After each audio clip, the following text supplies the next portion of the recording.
ay bés bu nekk mooy ak suñu sponsor habituel muy la BHS US Corp di filialu la Banque de l'Habitat du Sénégal. BHS moo leen di jàppale ci seeni compte bancaire yu ngeen mën a ubbi fii mu nekk Sénégal jàppale leen tamit ci lépp lu jëm ci projet immobilier yaa xam da ngeen di jënd ay appartement wala ngeen di tabaxi kër wala jënd ay kër yu ñu tabax ba pare loolu la BHS mën na leen ci jàppale ci numéro bi nga xam ne ni moo affiché wu ci écran bi fu ngeen nekk ci Amérique ak Canada man ngeen woote ci 212 447 1200 212 447 1200. Expatriés africains vivant aux États-Unis, ce message est pour vous. Chaka Express est votre solution pour vos envois d'argent pour vos familles restées en Afrique. Pour tous vos envois d'argent par mobile money, cash to cash ou les dépôts en compte, Chaka Express est votre compagnie leader dans tous les pays africains. Envoyez de l'argent à partir des États-Unis avec Chaka Express et les paiements sont effectués immédiatement dans vos pays respectifs. Chaka Express, le leader d'envoi d'argent ici aux États-Unis. Chaka Express est présent dans tous les pays du continent africain et Chaka Express, c'est le leader d'envoi d'argent avec un taux. Chaka Express, c'est le leader d'envoi d'argent à partir des États-Unis sur tous les pays africains, avec un taux incomparable. Si vous voulez envoyer de l'argent à vos familles restées au pays, votre outil préféré, c'est Chaka Express avec le meilleur taux sur le marché. Chaka Express, le leader d'envoi d'argent en Afrique. ci teewaay bi ni ñu koy defee ay bés bu nekk fii ci seen chaîne seen US Global News TV ci seen beneen numéro jotaayu immigré ci plateau bi seen mbokk El Hadji Malick Tall di ñëw ak yéen fii ci New York City fas yéene dellu si waat ci beneen numéro bu bees waxtaanee actualité politico-amérique danañu def round up campagne électorale bi fi ñu ci toll ak enjeux yi ak surtout sondage yi baax na ay bés bu nekk ñu natt élection yi li ci des daanaka matatul weer diggante Donald Trump ak vice président Kamala Harris donc danañ ci dellu si fii yëf yi toll surtout ni ñu koy defee ay bés bu nekk ci lii nga xam ne ni mooy battleground state yooyu expliqué waat la nga xam ne ni moo ci lalu ak enjeu yi danañuy waxtaan ci lu yaatoo yaatu it ci la situation au Proche-Orient xam ngeen ne ñaawteef yi moom wàññeekuwul le génocide contre le peuple palestinien rawatina ña nekk ca Gaza tey la gën a tar aussi en Cisjordanie occupée du la bande de Gaza rek waaye surtout fu ñu nekk ni Liban loolu nag mu ngi am ci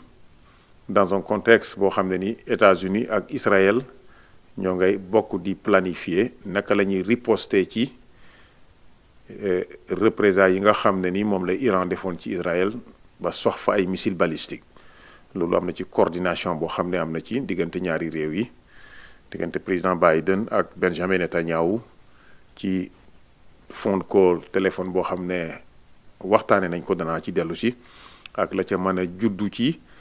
conséquences yoo xam ne ni waxuma la rek Proche-Orient mais ci àddina bi rawatina ci koom-koomu àddina bi ak sax kàddu yoo xam ne fu mu ne mu ngi bëgg a jib wala jib na ci ay njiitu Europe à l'intérieur de l'Union européenne la France l'Espagne ci seen i njiit di woote ngir nag ñu changer doxalin jëm ci Israël danañu aussi dellu si waat sur li nga xam ne ni mooy sommet bu mag bu Russie di wàccal li ñuy tuddee le sommet des BRICS am na ndaje boo xam ne am na diggante le président russe Vladimir Poutine ak le nouveau président iranien ñu ngi ko amee woon ca Turkménistan ca capitale ba loolu bokk nag ci ndaje bu mag boo xam ne ni la Russie mën dana ko organiser ci biir mois d'octobre bi ca Moscou jëmale ci les BRICS réew yi nga xam ne ñoo bokk ci the Global South le Brésil la Russie l'Inde la Chine ak l'Afrique du Sud loolu danaa ci dellu si ak ci enjeu yi nga xam ne ni moom la mun a jur du point de vue économique ndax am na agenda bu yaatu boo xam ne moom la Global South bi tëral ci ñu dellu see ci campagne électorale bi ci ay bés bi bu ñu ko nattee daanaka li ci des matatul weer ci diggante Donald J. Trump ancien président ak vice président Harris li ci des matatul weer seen focus yëpp nag mu ngi jëm ci li ñuy tuddee the battleground state. day baax toujours li tubaab naan la répétition est pédagogique ma baamtu ko saa su ne ndax élection yi nee naa leen ay bés bële weesu li muy yaatu li muy nekk Amérique 300 et quelques millions d'habitants 50 états élection yi états yëpp yemuñu ci enjeu bi moo tax day baax toujours ñu fàttali li ñuy tuddee le battleground state wala ñenn ñi sax di ko wooyee de swing state nga xam ne juróom-ñaari états yooyu noonu daanaka ñoom ñooy décider élection yi moo tax nga gis ñaari candidats yi di def pivot boo xam ne nii bu ñu nekkul Michigan ñu nga Pennsylvania bu ñu nekkul Pennsylvania ñu nga Arizona bu ñu nekkul Arizona ñu nga Wisconsin bu ñu nekkul Wisconsin ñu nga Michigan bu ñu nekkul Michigan ñu nga fa nga xam ne ni mooy Pennsylvania mooy véritablement état yi nga xam ne ni jàpp nañ ne ñoo nar a décider véritablement élection présidentielle boobu noonu feeñ na ci yéenekaay yu bëri yi topp campagne bi de près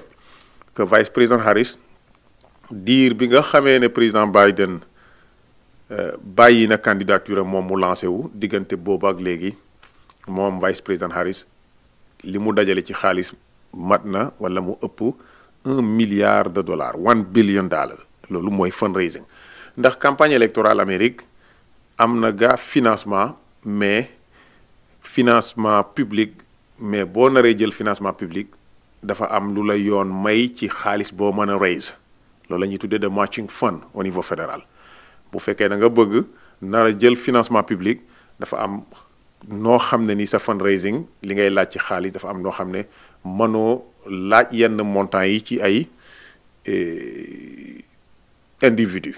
ci ay personnes publiques waaw boobaa doomu aadama bu nekk ku la war a jox am na loo xam ne waru koo weesu mooy waral boo defee yenn fundraising yi nga xam ne génn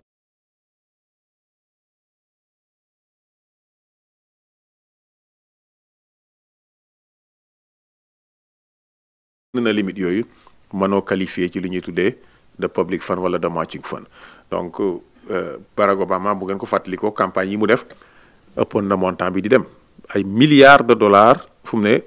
mooy financer campagne électorale u Amérique loolu nag am na lu bëri lu mu mën a tekki bu ñu doon analyser tey le rôle de l'argent dans la politique aux États-Unis da nga gis ne lu yaatu la loolu mën na nekk sujet de doctorat wala sujet de dissertation wala de réflexion bu yaatoo yaatu lan mooy the role of money in US politics wala quel est le rôle de l'argent dans le système politique des États-Unis $1 billion bii ñu la wax fu mu ne boo ko breakee down certes ci vice président Harris mën nga gis ne am bëri na ay small donors ay nit ñoo xam ne ni kiy joxe $5 $10 $20 $5 $10 $15 mais am na lu qu'on appelle les grands contributeurs waaw the big donors ñooñu ñooy financer les campagnes électorales ñoo koy financer ci parti démocrate ñoo koy financer ci parti républicain loolu waral d'ailleurs nga gis système de financement wu parti yi moo waral kenn candidat yi mos a essayer pour break down li ñu tuddee le système des deux partis parce que damay faral di wax toujours ngeen dégg ma ci programme bi ma wax ko li may tuddee les limites de la démocratie américaine bokk na ci le système des deux partis ndax nit ñi amuñu choix ñaari choix yooyu la ñu am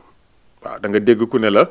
duma démocrate duma républicain indépendant la mais mënoo voter indépendant parce que amul indépendant amul third party donc ñi nga xam ne ni dañu décider register as independent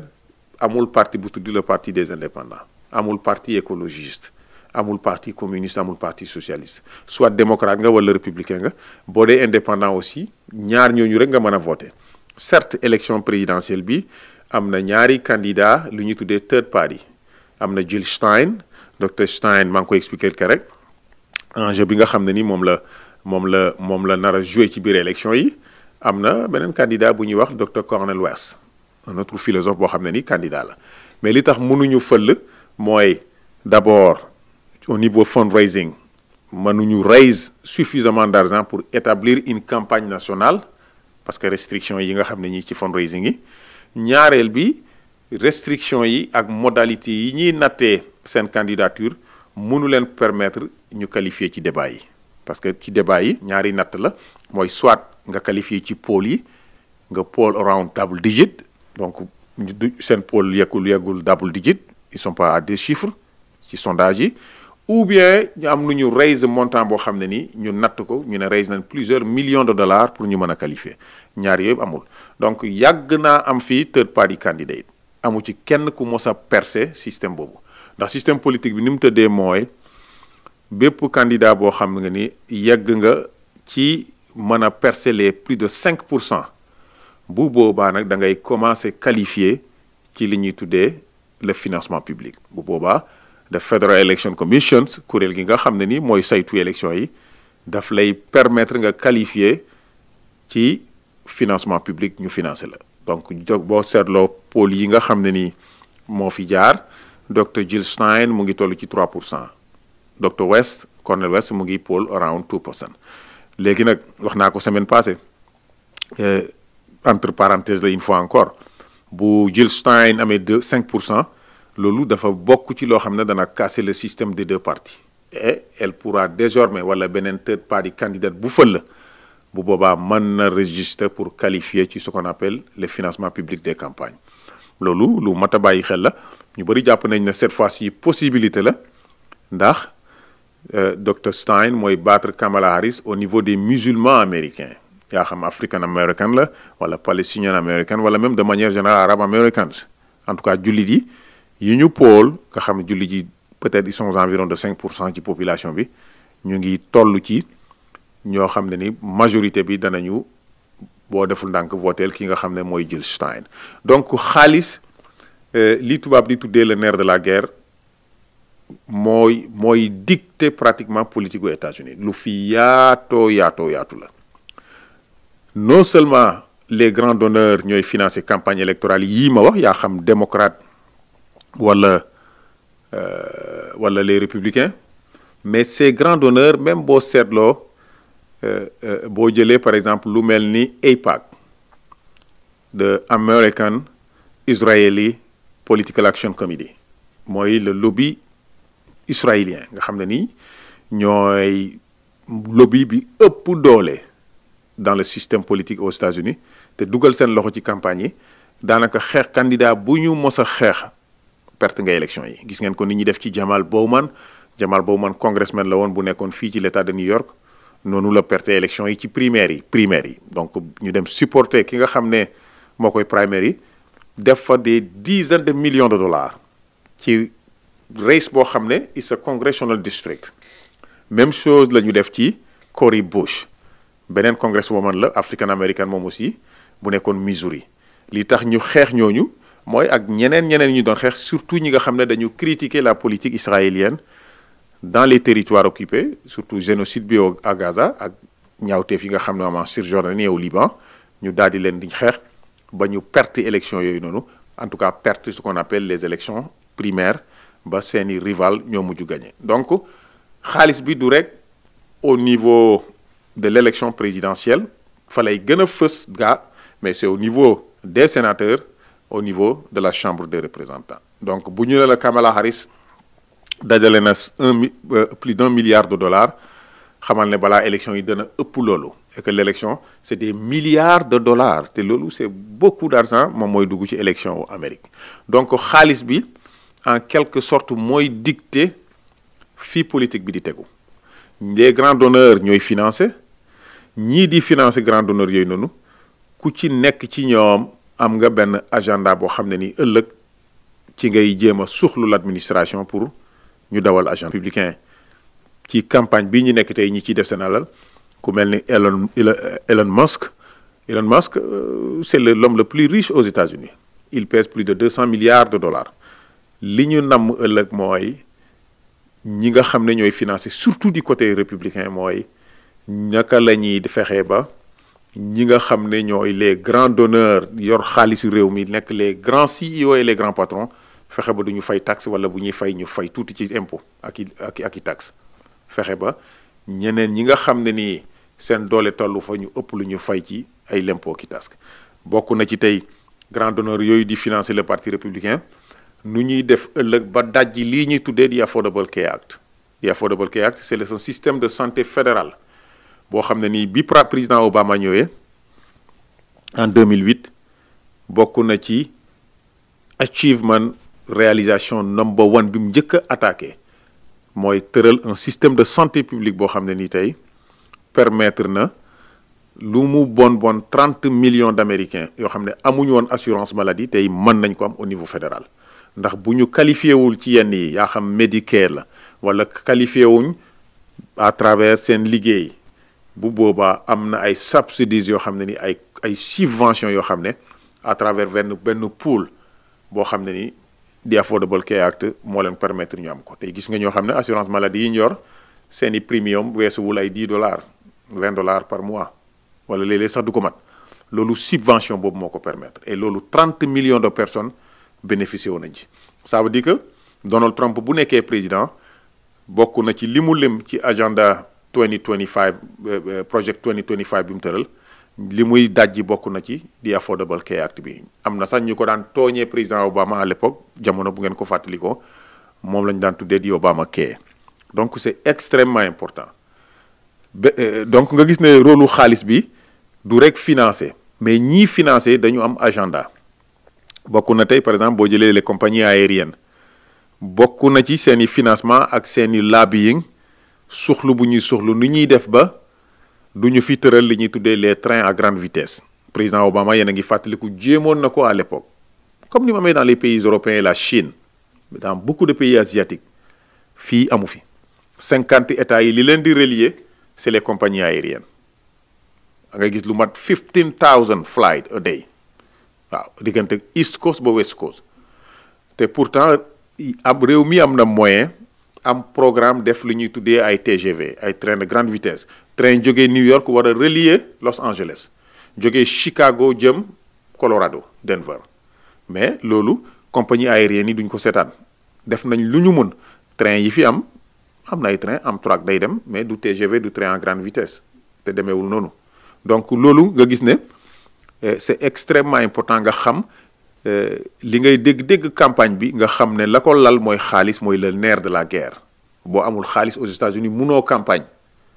jëlal beneen exemple le secteur financier le secteur bancaire banques yi boo seetloo tey seen doxalin boo jëlee par exemple lu mel ni overdraft fees mooy léeg-léeg nga yor as tuut sa compte utiliser sa carte de débit la nga jënd mu ëpp lu ne ci compte bi banques yi at mu nekk danañ dajale ci overdraft fii yooyu lu mat presque plus de 90 milliards de dollars ci loo xam ne ni jaaduwul ndax overdraft fii bi niñ koy chargé ki ëppal $1 ñu chargé la $30 wala lu ko dal loolu bii président Obama ñëwee daf ko xeex ba teg fii li ñuy tuddee de Consumer Protection Agency crédit card yi ni ñuy def xëy yokk li nga xam ne mooy APR bi intérêt yi jógee ko jëlee ko 10% wala 20% yóbbu ko léegi 30% te duñu avertir nit ki bu tardé paiement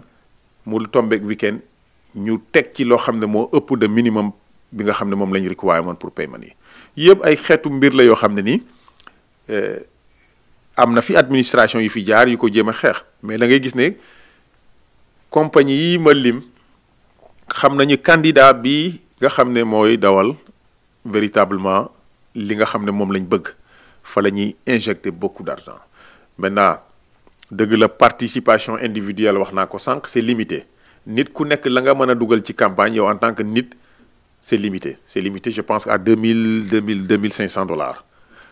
mais pour ñu wër ndombo loolu compagnie yi li ñuy def mooy setup ci ñu bëri dajale xaalis ba mu nekk ay millions ñu sedak lu ñuy tuddee PAC Political Action Committee bu ko defee nga gis ci ku daggee ci langue gi fële ne maa ngi tudd PAC nangam turel benn kuréel mën a jël ay millions de dollars jàppale ko candidat boo xam ne nii du ko def gaa ci campagne am mais ànd ak moom ci dépenses yi ànd ak moom ci xeex benn candidat da nga ko gis ci congressional races yi dans les élections au niveau du Sénat par exemple da nga koy gis au niveau de la Chambre des représentants saa yoo gisee léeg-léeg nga gis kuy advertise ci télé bi di def publicité def turam ne kii responsable ci advertisement bi wala ci publicité bi diw ak diw la def turu kuréel ga fekk loola is a political action committee li tax ñiy def loolu mooy xam nañ ne une personne individuelle mënul contribuer au-delà d'un certain montant contourner loolu ñu set up ay political action committee dugg ci langue gi ànd ak candidat diw di ci dépenser ay milliards te loolu kuréel gi nga xam ne mooy sayti élection yi ñu koy wax de FEC de Federal Election Commission xam na ne loolu ay loophole la yoo xam ne moo nekk dans la loi électorale ñu koy exploiter donc li coow li bëri débat yi inscription yi télé yi sondage yi politiku Amérique ci xaalis la lalu munoo fi campagne munoo nekk candidat boo amul xaalis munoo campagne boo amul xaalis munoo gagner élection yi boo amul xaalis loolu c'est moo waral nga gis li plus ñuy jege élection yi plus ngay dégg candidat yi di la naan la pitch in koy dégg toujours ci at yi sànni ci loo am $5 $10 mais booba fekk na aussi les grands donneurs ñu ngi participer Elon Musk dizaines de millions de dollars le Musk di def ci dans le parti républicain yaa xam ci congressional races yi la wala au niveau de l'élection présidentielle jaarale ko ci ay PAC ak ci yeneen i kuréel yoo xam ne ñooy participer donc loolu moo lay won li may wax toujours les limites de la démocratie américaine certes l'Amérique c'est une démocratie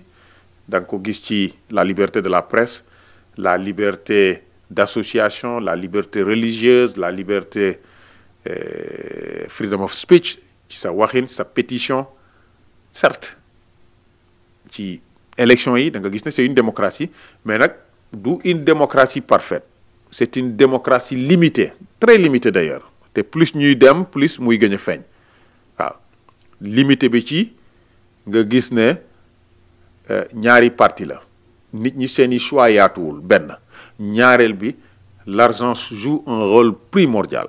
waaw lii américain bi naan money talks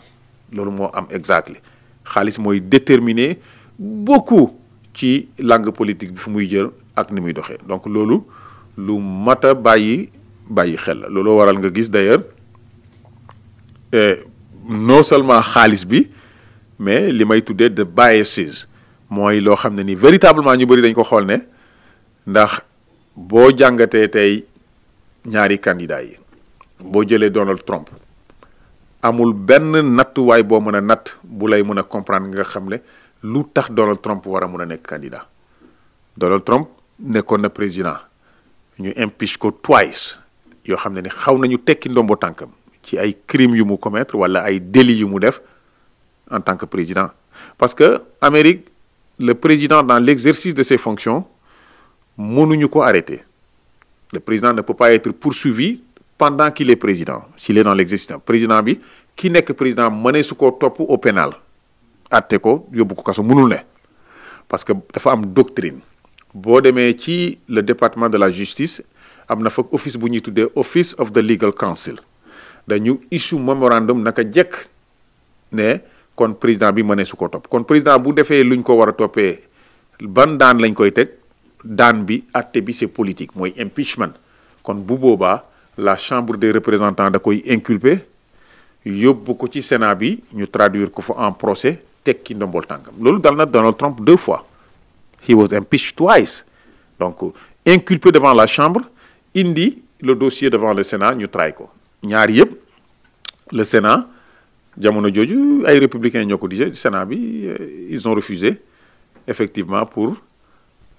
tekki ndombol tànkam pour dëggal impeachment boobu noonu donc boo xoolee dans les limites de la démocratie koo xam ne ni am nga ñeenti kees yoo xam mu ngi lang sa bopp atte nañ ko New York ba ne il a commis 34 crimes ay charges ñu am ñaari federal case yoo xam ne mu ngi ci boppam benn bi ci affaire u élection en 2017 en 2020 bi mu ànd ak ay nitam soññu leen ba ñu dal ci Capitole bi ci building bi ba gis nga li fa yàqu ak li fa faatu boobu kees la bi mu paree présidence bi dossier secret classé top secret défense yi mu yóbbu këram gi nekk Florida Mar-a-Lago gouvernement bi def lu ne ngir jël kayit yooyu mu lànk loolu kees bu tegee ci ndoddam la interférence bi mu def duggal loxom ci élection yi di foqarti loxo gouverneur ak ki nga xam ne moo doon secretary of state bu état bu Georgia loolu kees a nga fa tegee ci kawam donc ñu bëri mënuñu comprendre li benn waay bind ke rek ne naka ngay yoree cortège bi ëpp doole ci réew mi naka ngay campagner gagner les primaires dans le parti républicain nara gagner ay élections wala nekk ci yoon ñu naan élections yi dafa serré man nga gagner alors que kii di gagner c'est un criminel il est reconnu coupable de plusieurs charges plus de 30 am yeneen yu tege sa bopp donc loolu moom la ñu bëri mënul comprendre et d'ailleurs semaine bi ñu ngi gis ne campagne yu Donald Trump dañu request ci le gouvernement fédéral nañ ko jox avion militaire boo xam ne moom la war a campagne li des pour des raisons de sécurité fu mu ne sécurité bi mu yor daanaka soreetul ak sécurité président ndax kër yi mu dëkk avion mënatu fa naaw wala hélicoptère moom la ñuy tuddee no fly zone waaw da nga gis la boo gisee cortège am da nga gis ne véritablement on a renforcé sa sécurité après tentative d'assassinat yooyu am buy wax désormais da ngay gis ne dafa am ballistic shield moo koy wër ay vitres blindées ñoo koy wër donc li ñu bëri mënut a comprendre mooy kii bu fekkoon tey dañu nekk véritablement dans un pays normal te démocratie bi dëgg nekk lu sax lu tegu amul bias amul discrimination Donald Trump warul mun a nekk candidat bay war a demaat Maison Blanche ci côté boo ko natt lépp loo xam ne nattukaay la woon Amérique ñu natt ko ci nit politicien ci du point de vue moral ak comportement red line boobu Donald Trump franchir na ko lépp loo xam ne nattukaay la woon ñu ne lii boo ko waxee wala nga def ko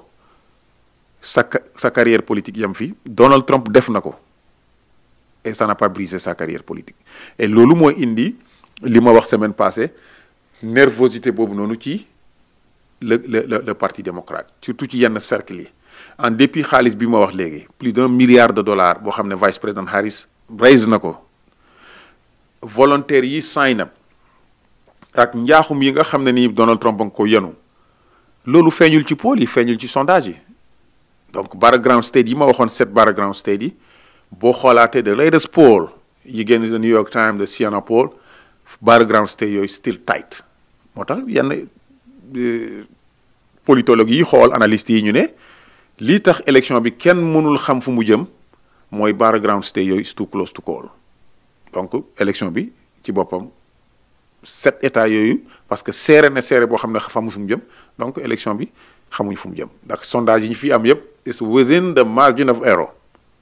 plus moins 3-5%. donc loolu mooy li nga xam ne nii moo jaaxal beaucoup d'analystes yi xool yëf yi xool ko de manière très objective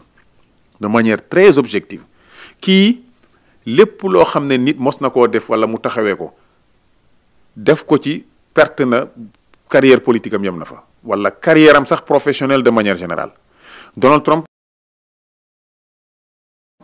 def na fukki at ak juróom-ñett yoo xam ne fayul l'impôt ci ay compagnie du fay taxe bu lebee banque du fay bu liggéey leen nit du la fay ànd nag yeneen jigéen yoo xam ne nii du ñu soxnaam du ñu jabaram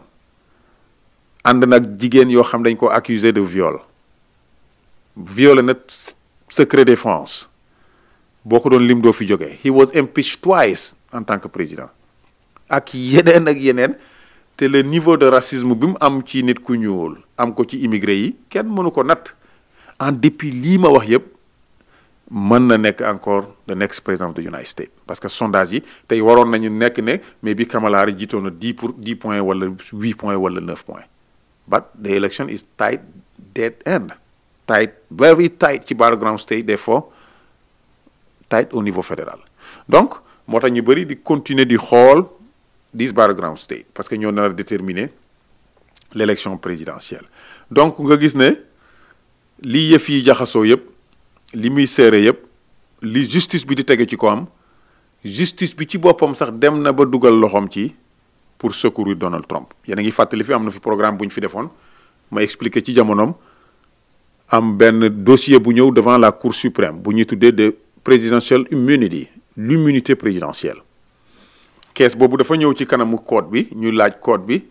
ndax le président mën naa am immunité présidentielle code bi ne kay parce que code bi 9 juges la 6 yi ay républicains lañ 3 yi ay démocrates lañu wala ay démocrates ñoo leen nominé 6 yi ay républicains ñoo leen nominé ci biir 6 yi républicains yi nominé Donald Trump nominé na 3 judges 3 justices 3 yi nga xam ne ni ñoo ne ci code bi jigéen ñi nga xam ne ñoo 3 démocrates yi président Obama moo nominé ñaar Justice Sonia Sotomayor bu New York Justice Elena Kagan ak ki mujjee beneen jigéen black African American bi Joe Biden nominé ñu koy wax Justice Ketanji Brown mais ñi Donald Trump nominé bi kees bi ñëwee seen kanam y compris le président de la Cour suprême Justice John Roberts Justice Robert ànd ak ñi ci des ñëpp Justice Samuel Alito Justice Neil Gorsuch ak Justice Kavanaugh ak Clarence Thomas ñu ne président bi am na immunité absolue jour boobu bi décision bi daanoo président Biden dafa woo presse bi mu ne Amérique nag mel na ni fu mu ne nekkatuñu république léegi on est rentré dans un royaume kees boobu noonu décision boobu la cour jël dafa am après ay ramifications moo waral atte bi ñu atte Donald Trump ba war ko tegi daan atte ko devant un jury populaire à New York ñu ne il est reconnu coupable de fraude bancaire de wire fraud 34 charges war ko tegi daan décision bi cour suprême bi ñëw bousculer loolu le juge est obligé négandiku sentence boobu depuis le mois de juillet 18 juillet lañ ko waroon tegi daan kon waroon na ko fekk heure bi ci biir kaso bi mu war a bañ a nekk di campagne mais la cour suprême est venue pour secourir ko dans ce dossier la décision de la cour suprême am incidence tout de suite sur la décision bi New York naroon jël l'état de New York parce que keesu New York it wasn't a federal case du fekk federal case state case la woon au niveau de l'état de New York beneen mbir bi nga xam ne nii la justice def na ko ci kees bi ci pour secourir Donald Trump kees bi nga xam ne nii moom la département de la justice procureur yi tegoon ci ndoddam ca Florida ci fu ñuy wax West Palm Beach ci federal court bi benn juge bi nga xam ne moo kees boobu ci taabalam la tege woon mu yeewu moom justice je crois que Elaine Kane la tudd kooku Donald Trump moo ko nominé bi mu nekkee président mu yeewu dismiss kees bi elle annule ce procès wala kees boobu pour li muy tuddee vice de forme mu ne kii nga xam ne mooy le procureur spécial bu ñuy wax Jack Smith ma nga xam ne moo inculpé Donald Trump di ko topp congrès bi joxu ko mandat boobu joxu ko autorité légale boobu pour mu def loolu ci loolu la sukkandiku pour dismiss case bi moom bi mu defee loolu Jack Smith le procureur spécial appel case boobu def appel devant li ñuy tuddee the Court of Appeal of the Fifth Circuit mu dellu refile li ñuy tuddee revised indictment mu réviser l'inculpation pour topp Donald Trump te juge boobu loolu mu def ñu bëri xool ñu ne mais décision juge bi non seulement wéeruwul de par la doctrine mais amul benn jurisprudence bu koy supporter parce que naka jekk y a eu toujours li ñuy tuddee special counsel depuis jamono Bill Clinton ci jamono biñ ko fii inculpé di ko topp ci li ñuy tuddee l'affaire Monica Lewinsky ak l'affaire Paula Jones jamono jooju Ken Starr benn procureur fédéral moo nekkoon de special counsel gaañu na il y a quelques mois Kenneth Starr il n'avait pas le mandat de congrès donc parce que am na federal statute boo xam ne nii mooy ëmb doxal c'est une loi fédérale boo xam ne nii mooy doxal lépp lu jëm ci li ñuy tuddee des special counsel donc dans les limites de la démocratie bu ñu waxee le rôle de l'argent rôle bi xaalis di jouer ci biir politique u Amérique da nga gis aussi les limites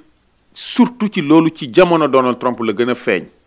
ndax le parti républicain bi ñu xamoon muy un parti boo xam ne idéologie am day topp ci finance publique yu tegu ci yoon jéem a modérer la dette publique jéem a modérer les déficits budgétaires am lu ñuy tuddee strong national security jéem a utiliser même seen diplomatie wéer ko léeg-léeg ci national security boobu parti Ronald Reagan George Bush wéerootul foofu parce que li ñu am fu mu ne mooy MAGA ni ñu tuddee MAGA républicain mooy Make America Great Again. C'est devenu benn culte de personnalité et loolu mooy yëm ñu bëri. Donc nga gis ne les repères ak les critères démocratiques sauté na yàgg na aux États-Unis waaw da nga gis corruption boobu ci presse bi gis ko ci lobbying yi ñuy serab tant que corruption boobu noonu mu ngi am cet aspect légal le politicien mën naa bañ a am problème bu jengee génn tuuti rek peut-être mën naa am inculpation moo gis nga gis ñu inculpé sénateur Bob Menendez bu New Jersey ba try ko in federal court in New York il est reconnu coupable c'est sûr que dana dem kaso gis nga c'est sur cette base là que Eric Adams a été inculpé moom mi nga xam ne mooy maire de New York programme bi passé suux nañ ci bu baax expliqué kees yi nga xam ne moom lañ koy toppee mooy waral Amérique da ngay gis ni koo xam ne dafay defar benn firme ne dama am lobbyiste mooy damay def lobbying firme boo xam ne ni nga registré ko déposer papier yi di dem ci members of Congress yaa xam sénateur wala les membres de la chambre des représentants li ñuy wax congressmen nga ne ko ci affaire wér-gu-yaram dans la santé publique gars yi kat am na loi bu ñu bëgg a dugal jox ko xaalis participer ci campagne am mu voter contre loi boobu noonu wala nga gis secteur financier et bancaire def lobbying au niveau du congrès waaw dem ci yenn sénateurs yi participer ci seen campagne fekk liñ ci namm mooy réforme bi ñu bëgg a def kat ci wàllu frais yi nga xam ne moom la ñuy fay ci compte bancaire yi nañ fexe ba bu mu jàll mën nga ko toppee ko noonu donc le rôle de l'argent dafa primordial ci politique Amérique léegi sax amaana mën nga wax ci politique àddina bi yépp mais fii c'est extrêmement primordial mënoo nekk candidat boo amul xaalis te su ma nee xaalis je parle de millions wala de milliards de dollars waaw parce que politique bi c'est devenu business boobu noonu des milliards de dollars fu mu ne campagne yi koo ci gis ci ñoom ay milliards la yor dépensé ko ci état yu bëri ubbi bureau recruter ay nit di leen fay seen transport seeni hôtel fu mu ne Kamala Harris li muy campagne gouvernement fédéral bi sécurité rek la ko warlu mais leneen lu ci des campagne am dana ko rembourser gouvernement fédéral bi sauf peut-être au niveau sécurité donc xaalis noonu la laloo nga gis aussi ci année yi weesu bi ku mel ni Donald Trump fële critères démocratiques yi daal di sauté repères yi sauté nga gis ne justice bi ci boppam ñu bëri gis ne tëddeewul njaaxaanaay ñu bëri dañ koy gis surtout la cour suprême parce que Supreme Court dañu ko mos a am nuñ ko xoolee waaw depuis ba ñu amee indépendance taxawal ko jox ko lu ñuy tuddee pouvoir muy def lu ñuy tuddee judicial review cette doctrine que la cour mën a xool ay décision jël ne ndax décision yi méngoo na constitution ou pas ci année yi weesu loolu dafa sauté ñu bëri gis ne code bi ñi ci nekk ñu bëri ci ñoom it sont corrompus Justice Clarence Thomas ay scandale dal na fi ci ko am moo nekk pratiquement deuxième africain américain George Herbert Bush moo ko nominé muy jël xaalis bu takku di demi vacances ñu koy jàppale te du ko def li ñuy tuddee full disclosure buy fay taxe ëllëg boole ko ci ne man kat joxoon nañ ma nangam code bi am problème d'éthique mais surtout aussi code bi décision yi mu jël ci année yi weesu population bi dañu jàpp ne du foofu la réew mi toll ñu bëri gis ne code bi mu ngi complètement à l'extrême droite alors que la majorité de la population ñu ngi am une conception centriste de la constitution et des lois fédérales et même au niveau des États donc loolu nga gis ne xaalis ñëw na pousser repères yi mais justice bi dugg si na pousser repères démocratiques yi moo tax ñu bëri di def nañ fi ay pression ci président Biden ngir ñu réviser code bi pour yokk le nombre de justices le nombre de juges ci code bi mais loolu c'est une procédure très étendue et approfondie boo xam ne day laaj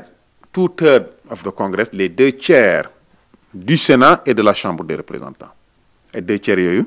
benn parti amu ko démocrates yi amuñu ko c'est sûr que les républicains bu boobaa dañ koy bloquer donc ci biir numéro bi tey gis nañu kon influence bu ñu waxee ne Kamala Harris raise more than $1 billion plus d'$1 milliard yow miy déglu Sénégal jàppal ne c'est pratiquement le tiers du budget du Sénégal nga xam ne kon c'est beaucoup d'argent waaw c'est presque loo xam ne ëpp na 600 milliards de francs CFA donc c'est beaucoup d'argent loolu rek moo lay won ne la donc politique Amérique xaalis am na ci doole donc xaalis boobu mooy déterminer candidats yi ci gouverneurs yi au niveau des États au niveau du Sénat au niveau fédéral yaa xam Sénat la wala la Chambre des représentants mais surtout ni justice bi tëddee nu ñu duggee lay seen loxo ci langue politique bi pour secourir Donald Trump loolu aussi lu bees la ci politique Amérique ñaar fukki at yi weesu wala fukki at yi weesu du noonu lañ ko gisee woon donc lii boo dee bitim réew luñ la wax ne la presse buñ la waxee l'évolution démocratique aux États-Unis wax la ne la l'Amérique c'est une grande démocratie wax la liberté de religion la liberté ci sa freedom of speech la liberté de s'assembler de pétitionner wax la le système électoral na nga jàpp ne aussi man ngaa am beneen sujet de réflexion boo xam ne la nga koy tuddee mooy les limites de la démocratie américaine le rôle de l'argent le système des deux partis xaalis bi ni mu ci mel nga gis aussi lobbyiste yi gis justice bi ni mu dugalee loo xam ci langue politique bi loolu yëpp ay véritablement ay limites la yoo xam ne lii yu mat a bàyyi xel la donc élection yi desatul weer seere na seere boo xam ne nii kenn xamul fu mu jëng jëm kenn ki nekk candidat tey bu ñu doxaloon véritablement démocratie warul nekk candidat muy Donald Trump warul nekk candidat malheureusement gagné na primaire yi mu ngi ci yoonu mën naa gagné du ñu ne mu ngi ci yoonu gagné mën na gagné waruñ woon nekk naan élection yi seere na malheureusement loolu moo nekk vice président Harris ak ñim àndal njàqare am na à l'intérieur du parti parce que instant bi waroon na bomp ci pôle yi am fu mu toll ndax candidat bi mu jàkkaar lool ci jikko ak ci moral ak ci doxalin kon problème am na à ce niveau donc on va continuer à suivre surtout nag suivre de très près lii nga xam ne mooy de background state parce que wax ji fa la yëf yi nekk ces 7 états vont déterminer véritablement fan la élection présidentielle bi jëm leneen li nga xam ne nii dañ koy ci suux rapidement résumé ko mooy ñu ngi suivre fii ak ci biir semaine bi Israël mën naa ànd ak États-Unis dal ci Iran am na coup de fil téléphone bu am waxtaan diggante le premier ministre israélien Benjamin Netanyahu ak président Biden géej nañu wax yàgg na la Maison Blanche génne na li ñuy tuddee de readout après phone call boobu wane na ñu ngay coordonner ñoom ñaar joxe wuñ détails yi nag mais ñu ngi coordonner entre les deux pays Israël nee na moom exclurul benn option sur la table mën na attaquer les infrastructures pétrolières iraniennes mën na jéem a attaquer même les infrastructures nucléaires iraniennes nee na dana attaquer Iran ndax missile balistique yi nga xam ne moom la Iran def donc coordination avec ces deux états là ñu ngi xool fan la jëm ci biir loolu c'est dans ce contexte d'ailleurs que le président iranien Pezeshkian dem Russie mu nga woon ca plus précisément Tadjikistan ca capitale ba dajeek le président Poutine presse bi ci àddina bi jàpp nañ ne coordination militaire tamit am na diggante Iran ak Russie ndax Russie guerre bi nga xam ne mu ngi koy def Ukraine Iran dugal na ci loxoom selon les services de renseignement occidentaux ci li génn dans la presse américaine ci wàllu drone nee nañu d'ailleurs Iran a installé benn ay industrie de fabrication de drones en Russie Iran ravitaille na les Russes ay missiles balistiques de moyenne portée en contrepartie la Russie dugal na loxoom ci gën a jàppale Iran mu gën a développer Air Force am avec un personnel militaire et un personnel de formation la Russie jàpp nañ ne installé na sur tous les sites sensibles en Iran yaa xam pétrolière et nucléaire un système de défense anti-aérien bi Russie defar bi ñuy tuddee S-400 loolu génn na ci presse bi maintenant bu Israël ànd ak les États-Unis songu Iran am na cette capacité moom it de représailles surtout contre parce que message bi Iran yónnee beaucoup de pays du Golfe des pays arabes mooy bu les États-Unis ànd ak Israël pour utiliser leur territoire pour dal ci ñoom yaa xam ils utilisent des bases américaines installées dans ces pays yaa xam en Arabie Saoudite la au Qatar au Bahreïn wala Irak même ci boppam wala même la Jordanie parce que foofu yëpp ils ont des bases là-bas bu boobaa Iran jàpp ne pays yooyu réew yooyu dañu bokk ci mbir mi dañ ci ànd avec donc cette capacité moom Iran pour def représailles ci les intérêts américains mais ci dëkk yooyu. Imaginons par exemple ñu dal ci les sites pétrolières iraniennes boobaa Iran mën na def lu ni mel sur les autres pays yi ko wër te loolu catastrophe bi muy indi mooy am na ci experts yu ne bu boobaa crise bi muy dugal àddina bi mooy ëpp la crise de 1929 waaw loolu benn la ci possibilité yi maintenant Iran mën a ànd ak ña nga xam ne ñoom lay tuddee des axis of resistance yaa xam Hezbollah la au Liban yaa xam Hamas la yaa xam les Houthis la au Yémen d'ailleurs Israël ngay wéyal ñaawteef yi dara wàññeeku ci fu mu ne nii wax na ne le plus de pratiquement lu jege 600 000 personnes yu nekkoon au nord de Gaza nañu génn dem nañu génn déplacé waral encore parce que nee nañu ils vont dañuy def li ñuy tuddee lay siege ils vont faire un siège boo xam ne fatt lépp dara du dugg au nord de Gaza dara du génn parce que jàpp nañ ne otages yi fa la ñu nekk et d'ailleurs mbootaay yi xeet gi publié na benn rapport nee na cette partie du Gaza de Gaza nord boobu noonu depuis le début de mois d'octobre lekk dugg fa ndox dugg fa waaw donc le génocide moom mu ngay wéy à Gaza le génocide mu ngay wéy dans la bande de Cisjordanie fu mu ne nii ñoom it ay bombardement li xew Liban moom c'est le même modus operandi liñ gisoon Gaza moom la ñu répercuté au Liban donc attaquer les civils attaquer les infrastructures civiles Israël mu ngi jéem a dugg au sud Liban opération au sol sottiwul bi ñu lancé woon semaine passée ils ont perdu lu mat presque 10 soldats ak la ca faatu am na ñu ne ëpp na ko donc combat yi au sol mën na compliqué pour ñoom looloo waral d'ailleurs ci contexte boobu ak li àddina bi gis ay baat a ngi commencé jóg le président français Emmanuel Macron semaine bi passé daf ne jot nañu dakkal ngànnaay yi ñuy jox Israël bi mu ko waxee Netanyahu def benn vidéo xas ko saaga ko lu mu ko waxul da ko fàtte le premier ministre espagnol Pedro Sánchez yëkkati na kàddoom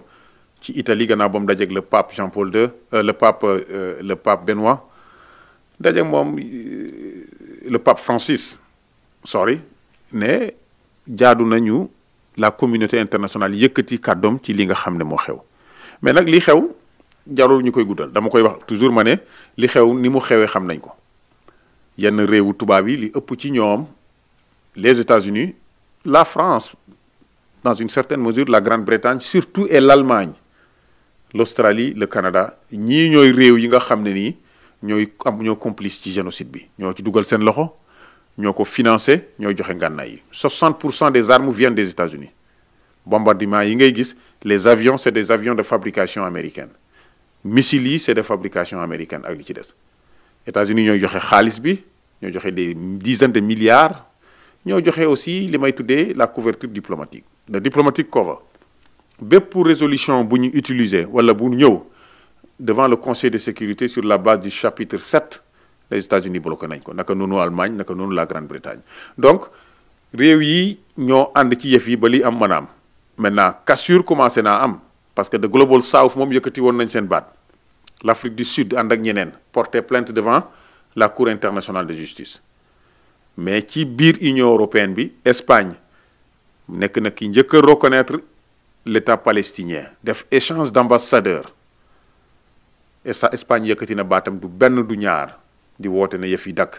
la France fekk na Irlande di Irish ñu ngi woon déjà dans cette même mouvance donc soppiku nga am et c'est dans ce contexte d'ailleurs que ci la ñu gis documentaire bi nga xam ne moom la investigative unit bu Al Jazeera English defar wone les soldats israéliens yi nga xam ne ñoo commettre les crimes de guerre et les crimes contre l'humanité identifier leen ndax ñooy filmer seen bopp ñoo koy poster sur les réseaux sociaux ils ont fait un excellent travail compiler ko def documentaire bi donc loolu c'est sûr que dana tege ci loxo procureur yi ci réew yépp ci àddina bi ñu xam ko xam nañ seen kanam xam nañ seen i grade gis nañ li ñu def ndax ñoo filmer seen bopp poster ko nit ku mën a def ay crimes yi ñaawteef yoo xam ne kenn mënu koo wax kenn mënu koo décrire postel ko sa bopp sur les réseaux sociaux yaa xam TikTok la yaa xam Facebook la wala feneen loolu ça veut dire que am nañu ce sentiment li ñuy tuddee entitlement boo xam ne ni impunité dara duma ci fekk mais Al Jazeera kooku moom damay conseiller ñu bëri ñu mën a xool documentaire boobu bu ñu ko réaliser ci weer wi di ñëw na ko ñëpp xool ngeen gis les crimes am na ci ay extraits yu ci jot a génn sur Democracy Now ak yeneen nga gis les noms les grades ak les crimes yoo nga xam ne ni moom lañ commettre et c'est d'ailleurs dans ce sens-là aussi dans ce cadre ñu bëri ngi jaakaar ne les demandes de mandat d'arrêt yi nga xam ne ni le procureur bu ICC International Court Criminal Court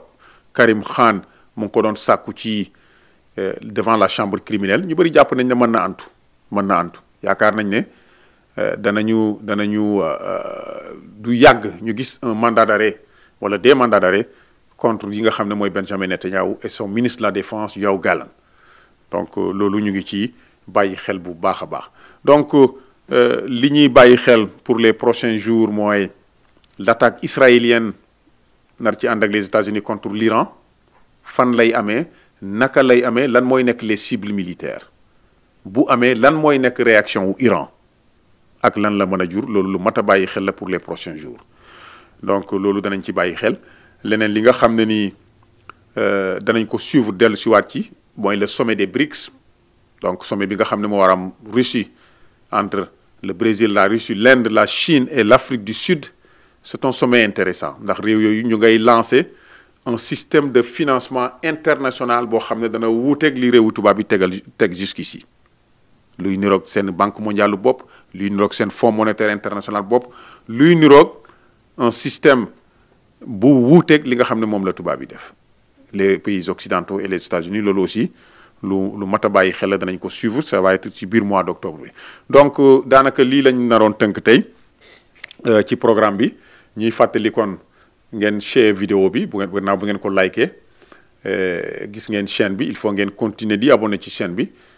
semaine bi di ñëw danañu def benn spécial programme sur l'immigration encore lan mooy plan wu immigration Kamala Harris gannaaw bi mu demee ci booda bi lan mooy programme Donald Trump xam nañ ko waaye bamtuwaat donc ngeen share vidéo bi abonné ci chaîne bi seen US Global News TV ñu fàttali aussi suñu major sponsor la Banque de l'Habitat du Sénégal la BHS New York ñu ngi àndoon ak suñu technicien mooy coordonné et réalisé donc le programme Cheikh Ahmed Tidiane Dieng ci plateau bi seen mbokk El Hadji Malick Tane jox leen daje ba beneen yoon. ñi ubbee ay bés bu nekk mooy ak suñu sponsor habituel muy la BHS US Corp di filialu la Banque de l'Habitat du Sénégal BHS moo leen di jàppale ci seeni compte bancaire yu ngeen mën a ubbi fii mu nekk Sénégal jàppale leen tamit ci lépp lu jëm ci projet immobilier yaa xam da ngeen di jënd ay appartement wala ngeen di tabaxi kër wala jënd ay kër yu ñu tabax ba pare loolu la BHS mën na leen ci jàppale ci numéro bi nga xam ne ni moo affiché wu ci écran bi fu ngeen nekk ci Amérique ak Canada man ngeen woote ci 212 447 12 00 212 447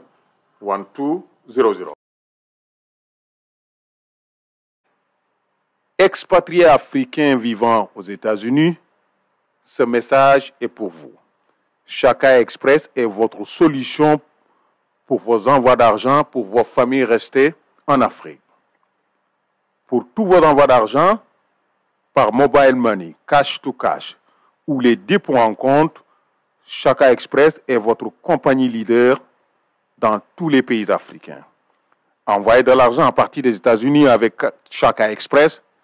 et les paiements sont effectués immédiatement dans vos pays respectifs.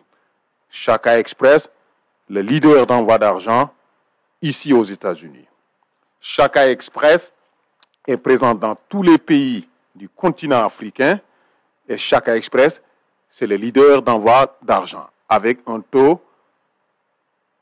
Chaka Express, c'est le leader d'envoi d'argent à partir des États-Unis sur tous les pays africains avec un taux incomparable. Si vous voulez envoyer de l'argent à vos familles restées au pays, votre outil préféré, c'est Chaka Express avec le meilleur taux sur le marché. Chaka Express le leader d'envoi d'argent en Afrique.